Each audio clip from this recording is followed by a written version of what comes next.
Hi guys, welcome to TechTeam channel. Hope you are doing well. In this video, I'm going to show you how you can stop recording on Discord or how you can stop streaming on Discord. So let's go to the Discord first.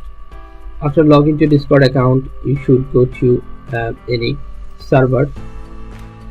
Then you can see here your channels. Go to channels. Okay. Now you can see here three options. If you want to go live, I already showed you in another video. Please check it. Though I'm sharing you again here. Go share your screen, enter a screen and share. You are on live here. Now how you can stop or this recording or how you can stop this streaming.